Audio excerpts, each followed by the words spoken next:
আসসালামু আলাইকুম everyone, welcome back to my channel. আশা করি সবাই অনেক বেশি ভালো আছেন। আজ আমি আপনাদের কাছে শেয়ার করব সংসারে গৃহিণীদের সময় এবং অপচয় কমানোর প্রয়োজনীয় কয়েকটি টিপসগুলো ভালো লাগলে চ্যানেলটা সাবস্ক্রাইব করে পাশে থাকা বেল আইকনে ক্লিক করে অল অপশনটা চালু করে দিবেন। এতে করে কোনো ভিডিও ছাড়া মাত্রই আপনাদের কাছে নোটিফিকেশন চলে যাবে। একটা লাইক দিয়ে ভিডিওটি কন্টিনিউ করার অনুরোধ রইল। তো টিপস নাম্বার 1, এখানে আমি কিছু আদা নিয়েছি। দেখা যায় যে বাজার থেকে আদা রসুন নিয়ে আসলে এগুলো দীর্ঘদিন বাসায় থাকলে দেখা যায় নষ্ট হয়ে যায়। এজন্য এগুলো যদি আমরা সংরক্ষণ করে খুব ভালোভাবে রাখতে পারি তাহলে কিন্তু আমরা দীর্ঘদিন খেতে পারবো।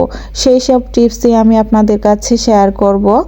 এতে করে আমরা যারা গৃহিণী তাদের সময় এবং অপচয় দুটোই বেঁচে যাবে।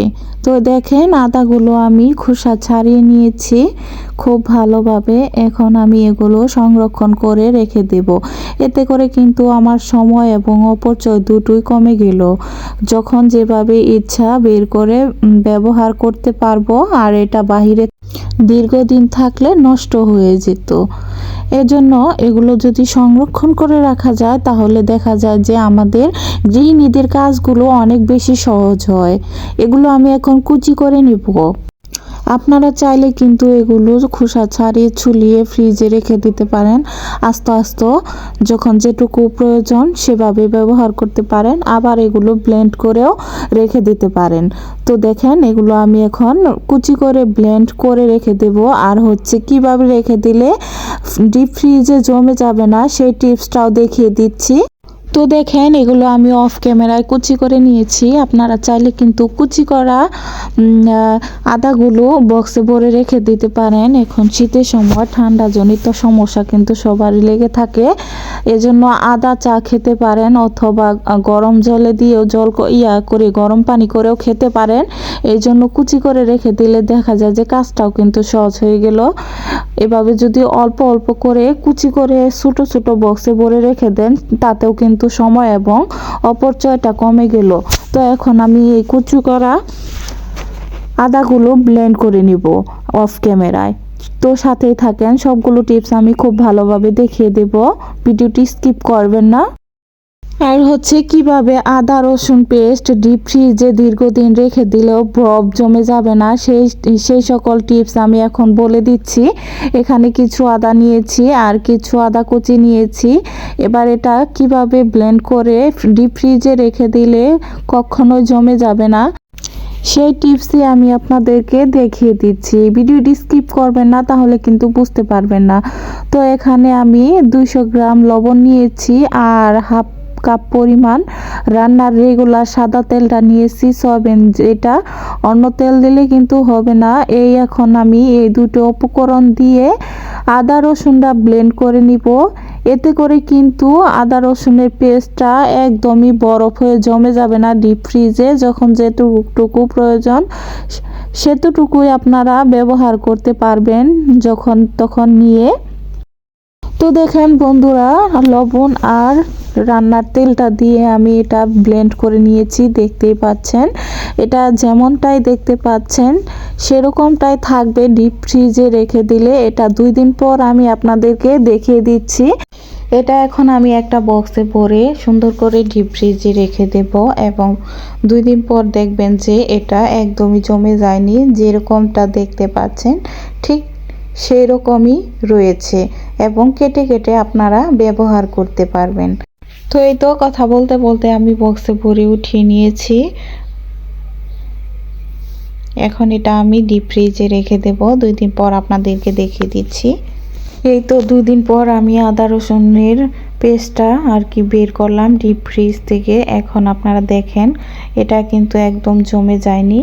কেটে কেটে আপনারা যখন যেভাবে ইচ্ছা ব্যবহার করতে পারবেন। আর এই টিপসটি যদি আপনারা ফলো করেন এতে কিন্তু আপনাদের কাজ এবং সময় অপচয় দুইটাই সেভ হবে। তো এই দেখেন চামচ দিয়ে আমি খুব সহজেই কিন্তু কেটে নিলাম। এভাবে আপনারা টিপসটি ফলো করলে সহজেই কাজকে সহজ করে নিতে পারবেন। তো আরও একটি টিপস আমি আপনাদেরকে দেখিয়ে দিচ্ছি। আমরা যখন বেগুন ভাজি করি তখন কিন্তু তেলটা বেশি হয়ে যায়, এতে করে কিন্তু স্বাস্থ্যের অনেক বেশি ক্ষতি হয় এবং তেলটাও অপচয় হয়। তো সেই স্বাস্থ্যের ঝুঁকি এবং অপচয় থেকে বাঁচার জন্য অল্প তেলে কিভাবে বেগুন ভাজি করে নেবেন সেই টিপসটি আমি আপনাদের কাছে শেয়ার করব। তো ভিডিওটি স্কিপ করবেন না। আমি যেই কটা টিপস আপনাদের কাছে শেয়ার করব সবগুলোই আমাদের দৈনন্দিন কাজে অনেক বেশি প্রয়োজন। তো এই তো বেগুনগুলো আমার মাখানো হয়ে গিয়েছে, এবার আমি কিছুক্ষণ মেরিনেটে রেখে দেবো। এতে করে কিন্তু মশলাগুলো বেগুনের গায়ে খুব ভালোভাবে লেগে যাবে এবং স্বাদটাও বেশি হবে। তো এই তো এখন আমি চলে যাব রান্নায়। বেগুনগুলো কিছুক্ষণ আমি মেরিনেটে রেখে দিয়েছিলাম। এই তো অল্প কিছু তেল আমি দিয়ে নাড়াচাড়া করে নিলাম প্যানে। এখন প্যানটা গরম হয়ে এলে এর মধ্যে আমি একটা একটা করে বেগুনের টুকরা দিয়ে দিব।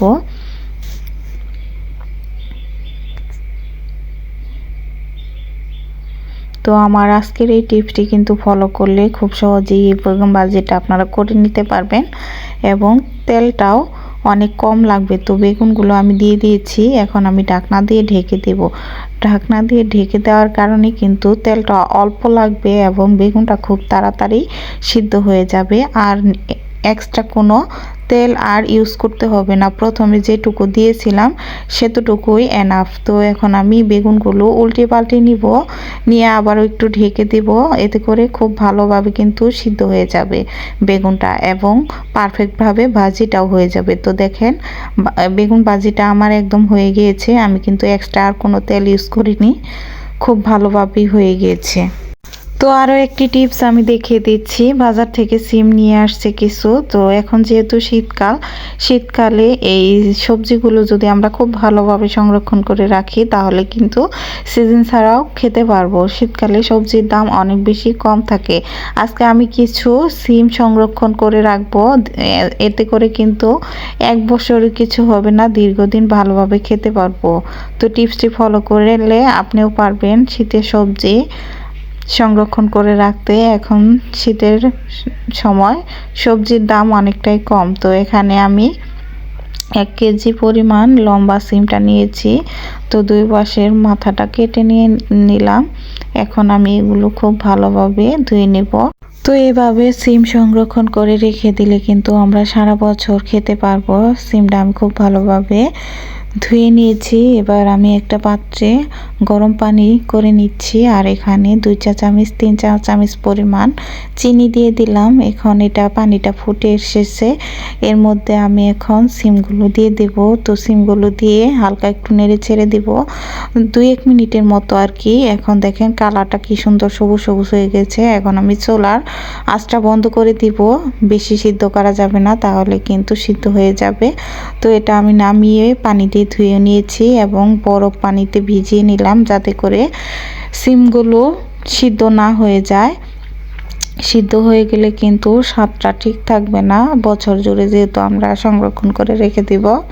তো এই তো বরফ পানিতে আমি কিছুক্ষণ ভিজিয়ে নিলাম, এতে করে কিন্তু সিমটা কালার এবং স্বাদ রং সব কিছুই ঠিক থাকলো। এবার আমি সিমগুলো পানি থেকে উঠিয়ে পানি ঝরিয়ে তেল দিয়ে মুছে নিয়েছি, সরিয়ে দিয়েছিলাম কিছুক্ষণ বাতাসে। এখন এটা আমি ফ্রিজে রেখে দেব। তো একটি বক্সে ভরে নিচ্ছি। তো এটা বক্সে ভরে রেখে দেব। এভাবে রেখে দিলে কিন্তু আপনারা সারা বছর খেতে পারবেন, যখন যেতটুকু প্রয়োজন বের করে রান্নায় ব্যবহার করবেন। আশা করি টিপসটি ভালো লেগেছে। এখানে আমি আদা রেখে দিয়েছি আইস বক্সে। তো এগুলো দেখেন আমি এখন বের করে বক্সে ভরে রেখে দেব। এটা কিন্তু আমাদের যখন যেটুকু ইচ্ছা এক টুকরা করে রান্নায় ব্যবহার করে নিতে পারবো। এটা একদিনের মতো আর কি রেখে দিয়েছিলাম, কয়েক ঘন্টা রেখে দিলেই কিন্তু হয়। তো আমার বের করার সময় হয়নি, তো আমি বের করিনি। এটা একদিন পর আমি বের করলাম। এখন এটা আমি ছাড়িয়ে বক্সে ভরে রেখে দিব, এতে করে কিন্তু ঝামেলাহীন হয়ে গেল। মানে হচ্ছে বের করে এমনিতে আমরা বক্সে ভরে রেখে দিই, কিছুক্ষণ বের করে রাখতে হয়, তারপর রান্না ব্যবহার করতে হয়, সেই ঝামেলাটা আর রইল না। এটা আমি এখন ছাড়িয়ে নিব এবং বক্সে ভরে রেখে দিব। এতে করে কিন্তু যখন যেতটুকু প্রয়োজন 1 টুকরা করে 2 টুকরা করে তরকারিতে ব্যবহার করতে পারবো। এতে সময় এবং অপচয় দুটোই কমে গেল। তো দেখতেই পাচ্ছেন এগুলো আমি ছাড়িয়ে নিচ্ছি, ছাড়িয়ে নিয়ে বক্সে ভরে দিলাম। এখন আমি এগুলো আবারও ফ্রিজে রেখে দেব। আশা করি এই টিপসটিও আপনাদের কাছে অনেক ভালো লেগেছে। যদি ভালো লেগে যায় তাহলে একটি লাইক দিয়ে দেন, আর হচ্ছে চ্যানেলটা সাবস্ক্রাইব না করা থাকলে চ্যানেলটা সাবস্ক্রাইব করে দিবেন। আরও একটি টিপস আমি দেখিয়ে দিচ্ছি। এখন শীতের সময় পিঠা খেতে কার না মন চায়, কিন্তু সব সময় কিন্তু আমাদের পিঠা বানাতে ইচ্ছে করে না। তো এভাবে যদি আপনারা পিঠা একবার বানিয়ে ডিপ ফ্রিজে বক্সে ভরে রেখে দেন তাহলে কিন্তু যখন ইচ্ছা তখনই জাল করে খেতে পারবেন। শীতের সময় পিঠা খেতে অনেক বেশি ভালো লাগে। তো এখানে আমি কিছু পিঠা ডিপ ফ্রিজ করে রেখে দিয়েছিলাম, পুলি পিঠা, এগুলো আমি বের করলাম এখন জাল দেওয়ার জন্য। তো দেখতেই পাচ্ছেন এটা কিন্তু একদমই ঠিকঠাক রয়েছে এবং বের করে আমরা জাল দিয়ে নেব। বের করে কিছুক্ষণ রাখা যাবে না কিন্তু। তো এই টিপসটিও ভালো লেগেছে আশা করি আপনাদের। তো আরও একটি টিপস আমরা দেখিয়ে দিচ্ছি। এতেও বাজার থেকে টমেটো বা কিছু বাজার আনার পর কিন্তু নষ্ট হয়ে যায়। তো এগুলো কিন্তু আমরা খুব ভালোভাবে যদি সংরক্ষণ করে রেখে দিই তাহলে কিন্তু বেশ কিছুদিন ভালো থাকবে। তো এখানে কিছু টমেটো বাজার থেকে নিয়ে আসছিল, তো এজন্য আমি টমেটোগুলো এখন খুব ভালোভাবে ধুয়ে সংরক্ষণ করে রেখে দেব। এভাবে ধুয়ে রেখে দিলে কিন্তু টমেটো একদম নষ্ট হয়ে যায় না। তো এটা নর্মাল ফ্রিজে যদি রেখে দেন বেশ কিছুদিন খুব ভালোভাবেই থাকে। তো এই তো টমেটোগুলো আমি খুব ভালোভাবে ধুয়ে নিয়েছি। এবার পানি ঝরিয়ে আমি এটা যদি নর্মালে রেখে দিই বেশ কিছুদিন ভালো থাকবে। আশা করি এই টিপসটিও আপনাদের ভালো লেগেছে। আরও একটি টিপস আমি দেখিয়ে দিচ্ছি। এই টিপসটি আপনাদের অনেক বেশি কাজে দিবে যারা ব্যাচেলর হোস্টেলে থাকে এবং যারা বিদেশে থাকে তাদের কিন্তু অনেকে রান্না করে খেতে হয়। তো এইভাবে সবাই কিন্তু আমরা মার্বেলে ভাত খাই।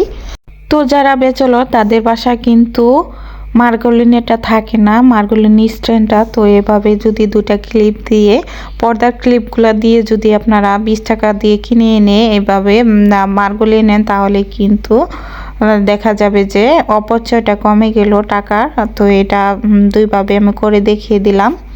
আশা করি যারা ব্যাচেলর ভাই এবং আপুরা হোস্টেলে থাকো তাদের অনেক বেশি কাজে দিবে। এরকম স্ট্রেনার দিয়ে ক্লিপ দিয়ে কিন্তু মার্গলি নিতে পারো, এতে করে কি হাতে একদমই কিন্তু লেগে যাবে না ভাবটা। তো আর এটা স্ট্রেনেও আমি বসিয়ে দিয়ে রেখে দিচ্ছি মার্গলি নিতে। তো দুইভাবে করে নিতে পারো। তো আশা করি আমার আজকে ভিডিওটি তোমাদের অনেক বেশি ভালো লেগেছে। ভালো লাগলে চ্যানেলটা সাবস্ক্রাইব করে পাশে থেকে যেও।